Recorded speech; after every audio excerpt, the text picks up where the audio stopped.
छत्तीसगढ़ में विधानसभा चुनाव के लिए तारीखों का ऐलान हो गया है। नामांकन दाखिल करने का सिलसिला जारी है। इस दौरान राज्य में बड़े बड़े मंत्री और नेताओं के दौरा से राजनीतिक सरगर्मी तेज हो गई है।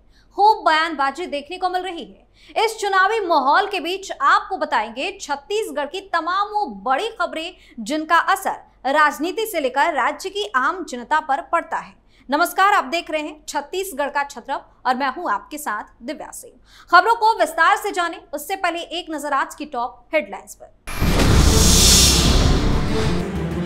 रायपुर पहुंचे केंद्रीय गृह मंत्री अमित शाह, राजनांदगांव से दिया रमन संदेश, सीएम भूपेश बघेल और कांग्रेस से पूछे कई सवाल। पूर्व सीएम रमन सिंह ने दाखिल किया नामांकन, बोले मुख्यमंत्री बदलने को जनता तैयार, जगह जगह हुआ शक्ति प्रदर्शन। छत्तीसगढ़ में उठ रही चुनाव की तारीखों को बदलने की मांग, सीएम भूपेश बघेल ने कही बड़ी बात। राज्य में चुनाव को लेकर बीजेपी ने निकाली कांग्रेस के सॉफ्ट हिंदुत्व की काट, छत्तीसगढ़ के एड़र में पार्टी ने बनाया तगड़ा प्लान। कांग्रेस ने अपनी पहली लिस्ट में 8 विधायकों को किया बाय बाय, नए चेहरों पर लगाया दाव, नाराज विधायक छोड़ सकते हैं पार्टी। महादेव बेटिंग ऐप मामले में ईडी का बड़ा एक्शन, जाल में फंसने वाला है सौरभ चंद्राकर, 6 खास लोगों के यहां हुई छापेमारी। सबसे पहली खबर में बात अमित शाह के दहाड़ की। छत्तीसगढ़ विधानसभा चुनाव के मद्देनजर भारतीय जनता पार्टी के नेता और गृह मंत्री अमित शाह ने राजनांदगांव में एक सभा को संबोधित किया। इस दौरान उन्होंने राज्य की कांग्रेस सरकार और सीएम भूपेश बघेल पर निशाना साधा। गृह मंत्री ने कहा कि भूपेश बघेल सरकार ने तुष्टीकरण और वोट बैंक की राजनीति के लिए छत्तीसगढ़ के बेटे भुवनेश्वर साहू को लिंचिंग करवाकर मार दिया। भाजपा ने तय किया है कि हम भुवनेश्वर साहू के हत्यारों को उनके अंजाम तक पहुंचाएंगे और इसके प्रतीक के तौर पर उनके पिताजी श्री ईश्वर साहू को हमने चुनाव के मैदान में उतारा है।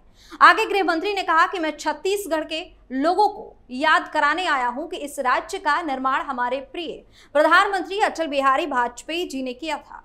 कांग्रेसी शासन के दौरान पुराना मध्य प्रदेश और छत्तीसगढ़ बीमारू राज्य की श्रेणी में आते थे, लेकिन जब यहां डॉक्टर रमन सिंह के नेतृत्व में हमारी सरकार बनी तो 15 वर्ष में इस बीमारू राज्य को विकसित बनाने का काम किया गया।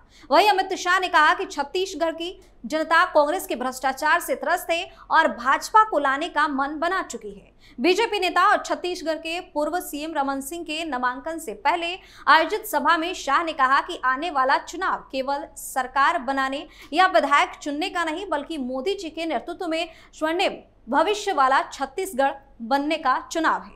आगे कहा कि यदि कांग्रेस फिर से सत्ता में आती है तो वे तुष्टीकरण और वोट बैंक की राजनीति को आगे बढ़ाएंगे। केंद्रीय मंत्री ने रैली में राज्य सरकार के कथित घोटालों का जिक्र किया और कहा कि मुख्यमंत्री भूपेश बघेल ने छत्तीसगढ़ को दिल्ली दरबार का एटीएम बना दिया है। उन्होंने कहा कि यदि राज्य में बीजेपी की सरकार बनती है तो भ्रष्टाचारियों के खिलाफ कड़ी कार्रवाई की जाएगी।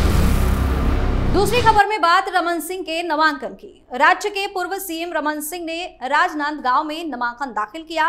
उनके नामांकन के दौरान केंद्रीय गृह मंत्री अमित शाह भी मौजूद रहे। नॉमिनेशन फाइल करने के बाद रमन सिंह ने कहा कि यह हमारा सौभाग्य है कि नामांकन के दौरान केंद्रीय गृह मंत्री अमित शाह यहां पर मौजूद है। मुझे उम्मीद है कि भाजपा छत्तीसगढ़ में जीत हासिल करेगी।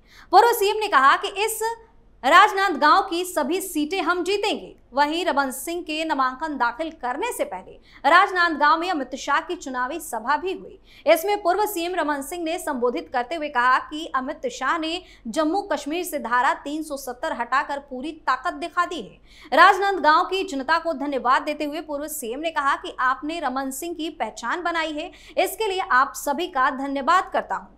रमन ने जनता का आभार जताते हुए कहा कि आपने मुझे 15 साल तक अवसर दिया। मुख्यमंत्री के नाते मैंने इस क्षेत्र का पूरी ताकत के साथ विकास किया, लेकिन कांग्रेस की सरकार बनते ही सभी निर्माण कार्य को रोक दिया गया। कांग्रेस ने राजनांदगांव की जनता के साथ छलावा किया। अब कांग्रेस से बदला लेने का समय आ गया है। इस बार के विधानसभा चुनाव में मिलकर कांग्रेस को सबक सिखाना है। अगली खबर में बात चुनाव के तारीखों में बदलाव के मांग की। राजस्थान में चुनाव की तारीखों में बदलाव किया गया है, जिसके बाद छत्तीसगढ़ में भी चुनाव की तारीखों में बदलाव करने की मांग उठ रही है, जिसको लेकर छत्तीसगढ़ के मुख्यमंत्री भूपेश बघेल का एक बड़ा बयान सामने आया है, जिसमें उन्होंने कहा है कि आगामी 17 नवंबर को होने वाले विधानसभा चुनाव को लेकर केंद्रीय निर्वाचन आयोग से विधानसभा चुनाव के मतदान की तारीख को बदलने के लिए पत्र लिखा जाएगा। दरअसल छत्तीसगढ़ में 2 चरणों में चुनाव होने हैं, जिसमें पहले चरण में 7 तारीख को चुनाव होंगे और दूसरे चरण में 17 नवंबर को तारीख सुनिश्चित की गई है। लेकिन छत्तीसगढ़ के कई जिले ऐसे हैं जहां उत्तर भारतीय मतदाताओं की भरमार है।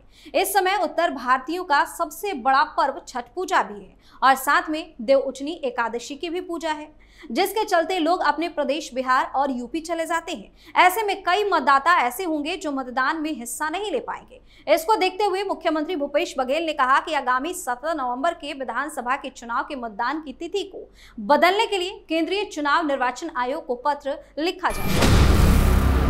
इस खबर में बात बीजेपी की मजबूत चुनावी रणनीति की। छत्तीसगढ़ में 2 चरणों में 7 नवंबर को 20 सीटों पर और 17 नवंबर को बाकी बची हुई 70 सीटों पर मतदान होना है। उम्मीदवारों की घोषणा के मामले में भाजपा कांग्रेस से कहीं आगे निकल गई है। भाजपा छत्तीसगढ़ की 90 सदस्यीय विधानसभा के लिए अब तक अपने उम्मीदवारों की 2 लिस्ट जारी कर चुकी है और इन दोनों लिस्ट को मिलाकर भाजपा छत्तीसगढ़ के लिए कुल 85 उम्मीदवारों के नाम का ऐलान अब तक कर चुकी है। वहीं भाजपा ने पश्चिम बंगाल और मध्य प्रदेश के फॉर्मूले को अपनाते हुए अपने दिग्गज नेताओं, केंद्रीय मंत्री और सांसदों को विधायकी के चुनाव में उतार दिया है। लेकिन पूर्व सीएम, वर्तमान प्रदेश अध्यक्ष और वर्तमान केंद्रीय मंत्री तक को विधायकी के चुनाव में उतार देने वाली भाजपा ने एक चुनावी रणनीति के तहत इस बार किसी को भी मुख्यमंत्री पद का चेहरा नहीं बनाया है। दरअसल सॉफ्ट हिंदुत्व के रास्ते पर चल रहे भूपेश बघेल को घेरने के लिए भाजपा सामूहिक नेतृत्व के आधार पर चुनाव लड़ रही है। भाजपा का सबसे बड़ा ट्रम्प कार्ड प्रधानमंत्री नरेंद्र मोदी ही है। इसलिए पार्टी ने चुनाव प्रचार के दौरान नरेंद्र मोदी का ज्यादा से ज्यादा कार्यक्रम इस तरीके से लगाया है कि वो सभी 90 सीटों को कवर कर सके। दरअसल छत्तीसगढ़ में कांग्रेस की भूपेश बघेल सरकार को चुनाव में हराकर सत्ता से बाहर करने के मिशन में जुटी भाजपा ने राज्य में प्रधानमंत्री नरेंद्र मोदी की लोकप्रियता का अधिक से अधिक चुनावी लाभ हासिल करने की योजना बड़े पैमाने पर बना ली है। बताया जा रहा है कि प्रधानमंत्री मोदी छत्तीसगढ़ के सभी 5 संभागों में रैलियां कर राज्य की सभी 90 विधानसभा सीटों के वोटरों को साधने की कोशिश करेंगे। हालांकि जरूरत पड़ने पर प्रधानमंत्री की जनसभाओं की संख्या को बढ़ाया भी जा सकता है। छत्तीसगढ़ में कांग्रेस पार्टी ने 30 नाम की पहली सूची जारी की है। उनके साथ ही कई नए चेहरों का साल 2023 के विधानसभा चुनाव में पार्टी ने मौका दिया है। इस बार पार्टी ने 8 विधायकों की टिकट काट दिए हैं। छत्तीसगढ़ में 8 विधानसभा क्षेत्र में पार्टी ने नए चेहरों के साथ साथ पिछले चुनाव में जीत दर्ज कर विधायक और मंत्री रहे गुरु रुद्र कुमार के विधानसभा क्षेत्र में बदलाव किया है। दरअसल इस बार बीजेपी को कड़ी टक्कर देने के लिए छत्तीसगढ़ में कांग्रेस पार्टी ने इस बार 8 विधायकों की टिकट काटी है। इनकी जगह पार्टी नए चेहरों पर दांव खेलना चाहती है। लिस्ट आते ही इनके नामों की घोषणा हो गई, लेकिन जैसे ही इन नामों की घोषणा हुई, जिन विधायकों के टिकट काटे गए हैं उनमें एक अलग ही नाराजगी देखने को मिल रही है। जानकारों का तो ये भी कहना है कि हाईकमान के इस फैसले से पार्टी को नुकसान हो सकता है, क्योंकि कहीं ऐसा ना हो कि बगावती सुर अपनाकर ये विधायक पार्टी ही छोड़ दे। अगर ऐसा होता है तो पार्टी को छत्तीसगढ़ के विधानसभा चुनाव में नुकसान उठाना पड़ सकता है। और अब आखिरी खबर में बात महादेव ऐप मामले में हुई कार्रवाई की। महादेव ऐप से 5000 करोड़ रुपए से अधिक की ठगी करने वाला सौरभ चंद्राकर अब जल्द ही पुलिस की गिरफ्त में आ सकता है। ईडी ने महादेव ऐप ठगी केस में बड़ा एक्शन लिया है। ईडी ने मास्टरमाइंड सौरभ के भारत में 6 खास लोगों पर एक्शन लिया है। ये सभी लोग किसी न किसी रूप से पैसों की लेन देन को लेकर सौरभ से जुड़े हुए थे।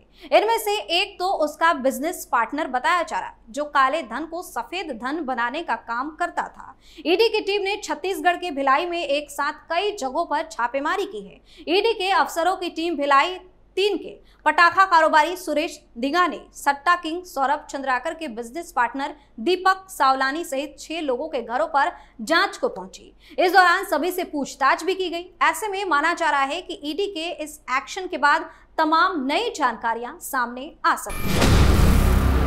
तो इसी के साथ हमारे शो छत्तीसगढ़ के छत्रप में फिलहाल के लिए इतना ही। कल एक बार फिर से छत्तीसगढ़ की तमाम बड़ी खबरों को लेकर हाजिर होंगे, चुनावी हालचाल आपको बताएंगे। तब तक आप देखते रहिए कैपिटल टीवी। नमस्कार।